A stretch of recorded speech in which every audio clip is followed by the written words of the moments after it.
Salut les hackers du leadership et du bonheur. J'espère que vous allez bien. Je dis hacker parce que nous allons pirater notre fort intérieur pour en explorer le meilleur et le développer. Bienvenue dans The Motive Show, l'émission qui fait du bien aux êtres que nous sommes.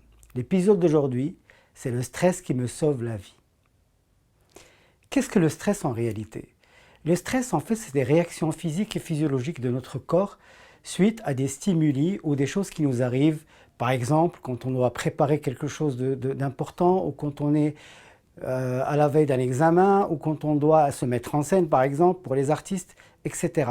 Autant de situations de stress qui, effectivement, ont une réaction sur notre corps directement par la sécrétion d'une hormone qui s'appelle la noradrénaline. En fait, le stress nous permet de mobiliser nos énergies et nos forces et nous permet même d'augmenter notre concentration sur le moment. Et ça, c'est quelque chose de très bénéfique parce qu'effectivement, dans les moments de stress, il y a cette mobilisation générale de notre corps et de notre esprit pour réaliser un objectif, réaliser une tâche particulière dans un moment un peu difficile. Donc vous voyez qu'il y a quand même une vertu au stress qui est quand même significative. L'autre point qu'il faut savoir, c'est que dernièrement, des études ont été faites qui ont démontré qu'en fait, nous vivons d'autant mieux notre stress par rapport à la qualité en fait, de la perception que nous en avons. Je m'explique. C'est-à-dire que depuis toujours, on nous a expliqué que le stress était négatif, que c'est pas très bien, etc. Et bien, une étude a été faite qui a démontré que pour deux groupes de personnes, que le premier groupe, on lui a dit que le stress était pas bien, et le deuxième groupe, on leur a dit que le stress était plutôt bénéfique, comme je viens de le dire. Et bien, qu'est-ce qui s'est passé? Eh bien, sur les mêmes moments de stress, la réaction était complètement différente. Ou pour le premier groupe à qui on a dit que le stress était négatif, qui était perçu négativement, eh bien, ils ont mal vécu la situation, ils n'ont pas pu être justement concentrés et productifs. Alors que le deuxième groupe, parce qu'on a pu les conditionner pour qu'ils perçoivent le stress comme étant quelque chose de positif, eh bien, ils ont été performants et même un peu plus que la normale. Donc vous voyez, d'abord, la première des choses, c'est que travailler pour percevoir le stress comme étant quelque chose de positif. L'autre chose sur laquelle il y a eu des études intéressantes et dont les résultats étaient assez impressionnants, c'est que figurez-vous que le stress aurait peut-être la capacité de nous faire sécréter une hormone, cette fois-ci une des hormones du bonheur qu'on appelle l'ocytocine, qui s'appelle l'hormone de l'attachement ou de l'amour. Pourquoi? Parce que naturellement, quand on est sous stress, on a tendance à vouloir demander de l'aide. Et des fois, pour certaines personnalités, demander de l'aide n'est pas tout à fait naturel. Et bien justement, quand on est dans des moments de stress, ça facilite cette compétence et nous permet d'aller vers l'autre. Et donc ça crée des liens sociaux.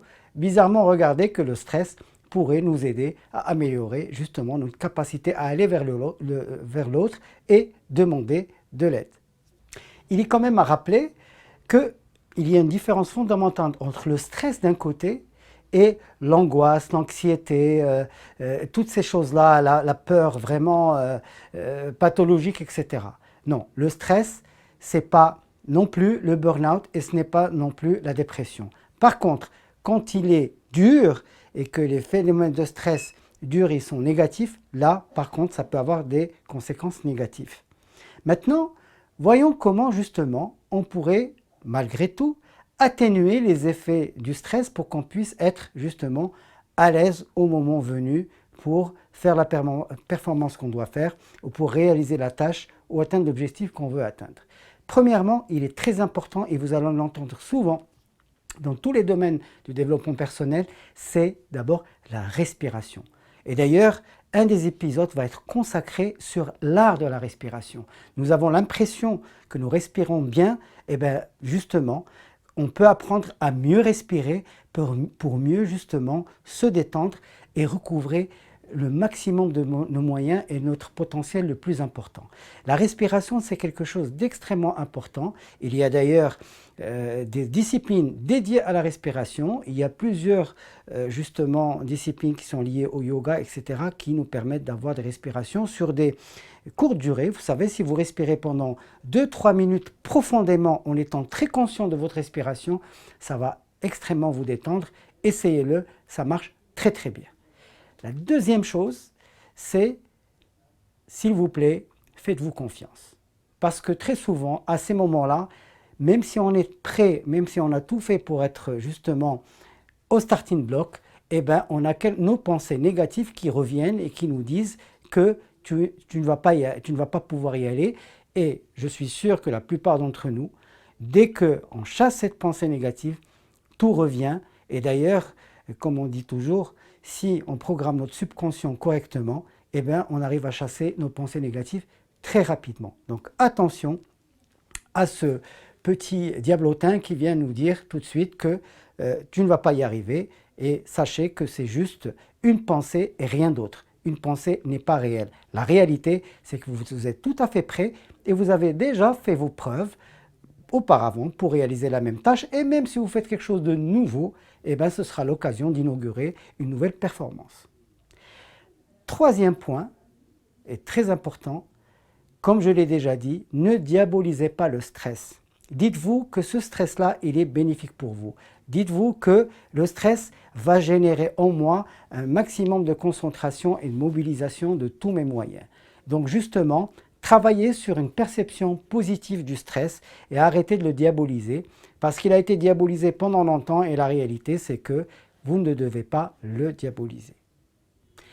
Pour conclure, le stress, à condition qu'il soit de très courte durée, peut réellement être bénéfique pour pouvoir justement donner le meilleur de nous-mêmes à des moments précis où vraiment on a besoin de tout notre potentiel. Et puis je rappelle, respirez bien, essayez de faire quelques mouvements avant justement l'événement en question. Je répète, ne diabolisez pas le stress, et après, il faut vraiment faire en sorte à travailler sur vos pensées négatives. D'ailleurs, je vous le dis tout de suite, nous aurons un épisode sur la respiration et un épisode sur comment chasser les pensées négatives. Je vous invite à nous suivre dans expresstv.ma pour pouvoir suivre justement tous les sujets de développement personnel que nous allons aborder. Et si vous avez des commentaires ou des sujets sur lesquels vous voulez en savoir plus, vous êtes les bienvenus et je vous dis à très bientôt.